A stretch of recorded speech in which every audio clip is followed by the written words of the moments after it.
외신에 보도된 우리 모습 살펴보는 코너죠. 네, 국제문제평론가 인문결연구소 임상훈 소장, 어서 오십시오. 네, 안녕하십니까? 일본이 우리나라 화이트리스트에서 뺀 거에 대한 이제 대응으로 우리도 일본을 이제 빼잖아요. 네네. 그게 오늘부터 시행이죠? 네네. 일본 쪽 반응 좀 정리해 볼까요? 네, 일본이 한국을 수출 심사 우대국에서 제외한 데 대한 대응으로 보이죠. 이번 한국 정부의 조치에 대해서 일본 정부가 유감이다 이런 뜻을 밝혔습니다. 오늘 NHK 보도에 따르면은 일본의 스가와라 이슈 신임 경제산업상은 지난 3일 한국의 백색 국가 제외와 관련한 설명 요구에 대해서 한국이 명확한 대답이 없자 이같이 밝혔다 이렇게 전했습니다. 유감이라고. 네, 예. NHK를 비롯해서 이제 일본 언론들은 이번 우리 정부의 조치를 보복이다 이렇게 규정을 하고 있는데요. NHK는 이와 관련해서 이번 한국 정부의 조치는 일본이 한국에 대해서 수출 관리를 엄격하게 한 것에 대한 대항 조치다 이렇게 용어를 정했고요. 예. 아사히 신문 역시 여기에 대해서 보복 조치다 이렇게 오늘 날짜 보도에서 전했습니다. 일본 기업에게 미칠 영향은 어떻게 보고 있던가요? 대체적으로 일본 언론들은 일본 기업들이 뭐 경계는 하고 있지만 영향은 크지 않을 것이다 이런 예상이 많다고 보도를 했습니다. 니케이 신문 같은 경우에 통신 서버, 그다음에 그 석유화학 제품 등등에서 1,735개 한국의 대일 수출 품목에 대해서 앞으로 심사가 까다로워졌겠지만은 DRAM 같은 그 반도체 메모리는 대상에서 제외됐다 이런 내용을 전했고요. 예. 요미우리 신문도 일본의 전략물자를 수출하는 한국 기업은 100개 미만이다. 그래서 영향은 제한적일 것이다 이런 예상을 했고. 마인치 신문 같은 경우에 역시 한국의 수출 품목이 일본이 수입하는 전체 품목에서 비중이 그렇게 높지는 않다. 이렇게 이제 관련 담당자 말을 인용해서 전했습니다. 예. 그리고 도쿄 신문 하나 더 보겠습니다. 이번 조치로 인해서 한일 갈등이 더 깊어지게 됐다 이런 내용을 전하면서 최근 양국 갈등의 근본 원인을 한국인 강제징용 문제로 다시 지목을 하기도 했습니다. 그 강제징용에 대한 법원 판결. 네. 그쪽으로 다시 몰고 간 거죠. 그러네요. 근데 이번 일, 그러니까는 그 한국 법원의 판결로 모든 것을 몰고 가는 그런 문제와 관련해서 지난주였는데요. 그 일본의 한 중견 언론인이 여기에 대해서 강하게 비판하는 그런 기고문을 하나 내기도 했습니다. 누구요? 그 일본 TBS의 카네이라 시게노리 기자인데요. 그 7일자 마인치 신문에 내은 기고문이었는데 현재 이 기자가 유명한 기자예요? 예. 한국 관련해서? 예, 맞습니다. 그 중견 언론인이고요. 그 보도국장도 지내고 아주 중견 언론인입니다. 예. 그 일본 언론과 방송의 보도는 비이성적 광풍이다 이렇게 규정을 했습니다. 그래서 이 이면에는 진실에 대한 무지가 자리 잡고 있다 이렇게 진단을 했거든요. 이 카네이라 기자는 일본 언론과 방송들이 한일 대립의 시작을 지난해 10월 강제징용 노동자에 대한 한국 법원의 판결로부터라고 보도를 하고 있지만 그 강제징용 노동자 문제라는 게 역사적으로 어떤 의미를 갖는지 방송국 책임자들은 알고나 있는지 또 그 강제징용 노동자 문제는 이미 앞서 중국에서도 똑같이 재판이 있었고 거기에 대해서 화해 명목의 금액 지급이 일본에서 있었다는 것 이걸 과연 방송 작가들은 알고 있는지 이렇게 기고문을 통해서 공개 질문을 한 바 있습니다. 진실에 대한 무지 그리고 비이성적 광풍. 네. 그리고 일본의 한 언론에서 대국민 여론조사 그 한국을 좋아하느냐 싫어하느냐 그 결과 좀 알려주세요. 네, 이게 그 아사히 신문사가 조사한 겁니다. 지난 14일, 15일 사이에 18세 이상 유권자를 상대로 조사를 한 건데 한국을 좋아한다는 국민이 13%, 그다음에 싫어한다는 국민이 29%로 조사가 됐고요. 이쪽도 저쪽도 어느 쪽도 아니다라는 의견이 56%로 조사가 됐습니다. 싫어한다는 쪽이 많을 거라고는 봤습니다만 근데 유보적인 어느 쪽도 아니다라는 의견이 56 제일 많네요. 그렇죠. 그러니까는 그 광풍의 언론과 다른 실제 저 일본 국민들의 현 상황이다 이렇게 볼 수도 있을 것 같은데요. 그 연령별로 좀 보자면은 18세에서 29세 사이가 좋아한다 23%입니다. 그래서 이 젊은 층에서는 싫어한다보다 많았고요. 아이고 그래요? 예, 좋아한다 층이. 반가운 소식이고. 그렇죠.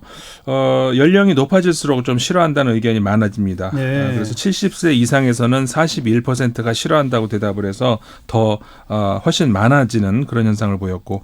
그다음에 성별로 보자면은요. 여성의 경우 아까 그 젊은 결국은 그러니까 18세에서 29세 사이가 이제 좋아한다는 그 여론이 높다는 말씀드렸었는데 여성의 경우는 30대에서도 마찬가지입니다. 좋아한다는 의견이 싫어한다는 의견보다 더 많이 나왔습니다. 예. 그리고 한국과의 관계 악화가 경제와 문화 교류에 영향이 있겠느냐라는 질문에는 뭐 어느 정도 혹은 크게 그러니까 어쨌든 간에 영향이 있을 거라는 대답이 56%. 그러니까 56%가 이제 걱정된다 이렇게 말을 했고요. 예. 남녀별로 보자면 역시 마찬가지입니다. 남성이 46%가 걱정한다. 여성이 64%가 걱정한다. 다시 말해서 그 한일 관계에 대한 걱정도 남성보다 여성이 더 많이 하는 것으로 조사됐습니다. 네. 여성들이 더 좀 관심이 많고 네. 현명하네요. 그건 그렇고 우리 국내에서는 지난 한 달여 뭐 이른바 조국 정국이라고 할 만큼 네. 조국 장관 관련 뉴스가 쏟아져 나온 상황인데 네. 외신들도 조국 장관 임명 관련해서 보도들이 많이 나왔다고요? 네, 많이 나왔습니다. 뭐 야권의 강한 반발도 있었고, 뭐 유례없는 검찰의 강도 높은 조사, 또 언론의 융단 폭격 같은 의혹 보도들 그런 것에도 불구하고 결국 이제 대통령이 조국 법무장관 임명 강행했는데 외신들은 그럼에도 문재인 대통령이 임명을 강행한 이유가 무엇인가 여기에 대한 보도가 많이 나왔습니다. 예. 결국 사법 개혁에 대한 강한 의지다 이런 해석들이 나왔거든요. 예. 중국의 인터넷 매체인데요. 중국 신문망은 지난 9일자 보도에서 한국의 문재인 대통령이 조국 법무장관 임명을 강행한 것에 대해서 사법개혁을 추진하겠다는 의지다 이렇게 전했습니다. 예. 그리고 역시 같은 매체인데요. 그 같은 날짜 다른 기사에서 청문회를 열었지만 장관 직무 수행 능력을 자격을 흔들 만한 그런 의혹은 나오지 않았다 이렇게 청와대가 판단했다면서 조국 법무장관을 임명을 했다 이렇게 전했고요. 이번 임명의 파란에는 그 한국 사법체계의 깊은 모순이 드러나기도 했다 이런 내용을 전하기도 했습니다. 그게 뭐예요? 한국 사법체계의 깊은 모순? 네, 그러니까 중국 언론 입장에서 이제 그렇게 보는 건데 사법 권력 그 사이에선 체계가 서지 않고 있는 것 같다. 혼란을 빚고 있다. 이런 의미입니다. 뭐랑 뭐 사이에서? 그러니까 정권하고 검찰 권력이 정면 충돌하고 있는 그 상황을 말하고 있는 건데요. 인사청문회를 앞둔 대상을 검찰이 전격 수사하는 것에 대해서 이제 그 총리가 문제를 제기했다는 것. 그리고 법무부 역시 그 압수수색에 대해서 이제 사전 보고를 받지 않은 것과 관련해서 중립적이지 않은 사안이다. 이렇게 이제 보고 있는데 반해서 검찰은 국민의 광범위한 관심이 집중된 사안이라는 점에서 독립성 을 유지해줘야 된다는 입장으로 양측이 대립하고 있다. 이렇게 중국 신문망이 전했거든요. 근데 이제 이번 그 조국 법무장관의 임명이 그 검찰 입장에서 자신들의 앞으로 입지와 관련된 문제가 달렸다는 점에서 과연 객관적 수사가 될 수 있겠는가 이런 의문을 제기할 수 있다는 건데 그렇죠. 이 중국 신문망은 문재인 정권은 권력 집단의 여러 문제 등을 조사할 독립 기구를 마련해야 된다 이런 입장을 가지고 있는데 이게 이제 그 공수처 이런 거죠. 그렇죠. 그 얘기입니다. 조국 장관은 그 문제에 대해서 대통령의 강력한 지지자였다 이런 내용을 전했습니다. 그러니까 검찰 조직 포함해서 사법체계 개혁. 네. 근데 그 장관을 검찰이 조사하는 것, 그거는 사법체계 개혁에 대한 또 저항 아니냐. 뭐 이런 국내에 있는 논의 이걸 그 외국 언론들도 보도를 하는군요. 그렇죠. 그 같은 문제인데요. 그 문제와 관련해서 일본의 아사히 신문도 이제 좀 유사한 내용이 전한 게 있습니다. 한국에서 검찰 등의 수사 기관은 독재 정권 등에 의해서 반대파의 탄압에 이용되어 왔던 역사가 있다. 이런 내용을 전했습니다. 그러면서 노무현 전 대통령이 검찰의 수사를 받다가 생을 마감했던 사실을 언급을 했는데요.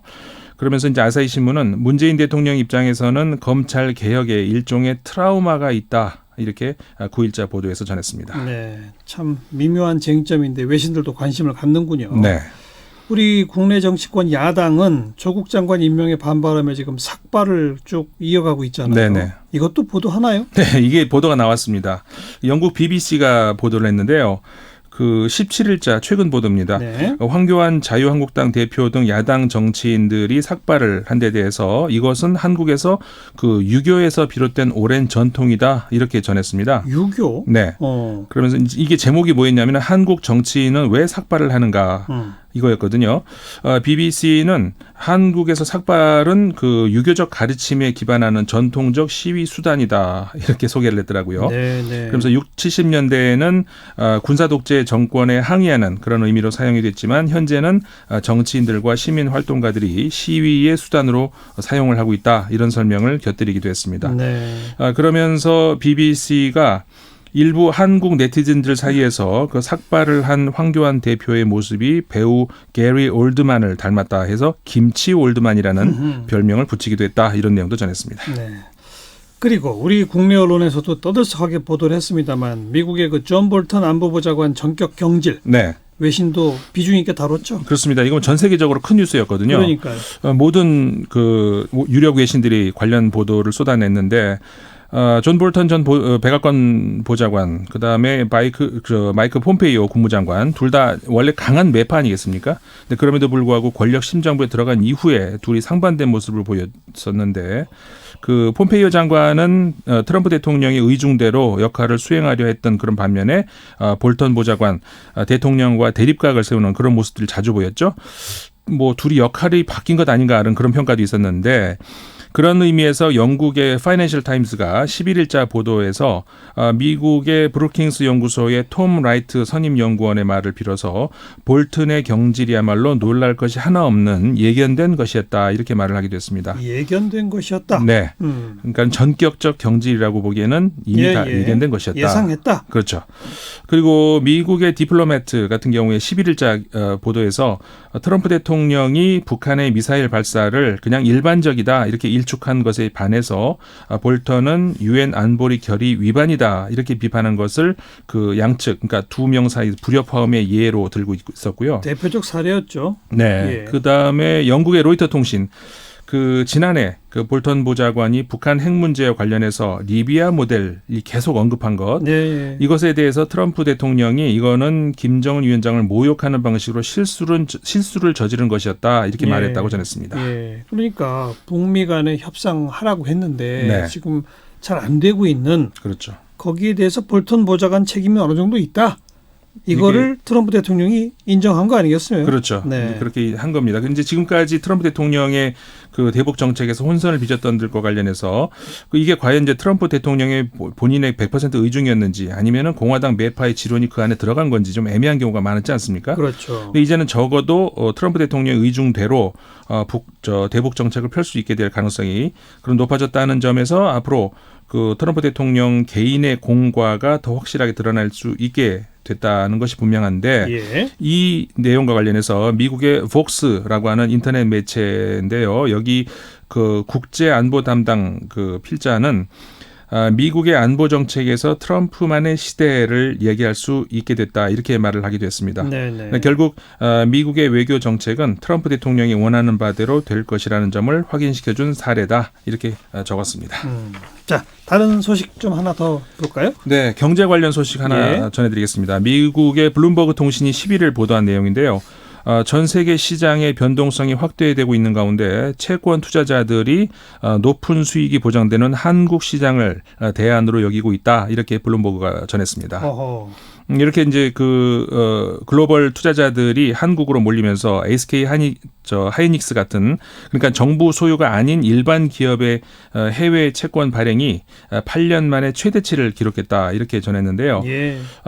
현재 한국은 일본과 무역 갈등을 겪고 있고 북한과의 관계도 불확실한 상황에서 지금 경제 성장률이 10년 만에 최저치다 이렇게 블룸버그가 전하면서 이런 현재의 한국이 처한 대내외 상황을 고려했을 때 그 한국 채권에 대한 국제 투자자들의 관심은 놀라운 수준이다 이렇게 전했습니다. 그러니까 우리 경제가 안 좋다 그러는데 네. 우리 민간 기업이 외국에서 회사채 파는 거를 많이들 산다는 거 아니에요? 그렇죠. 그만큼 안정적이다? 그렇죠. 무슨 말이죠?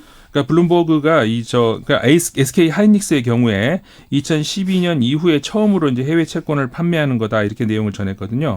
보통 그 민간 기업은 잘 외국의 채권을 팔지 않지 않습니까?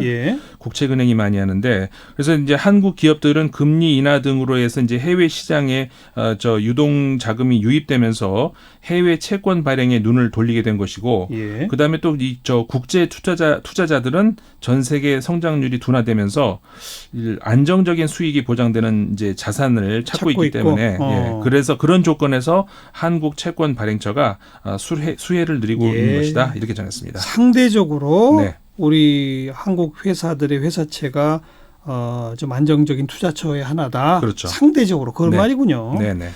여기까지 수고하셨습니다. 네, 고맙습니다. 국제문제평론가 인문결연구소 임상훈 소장이었어요.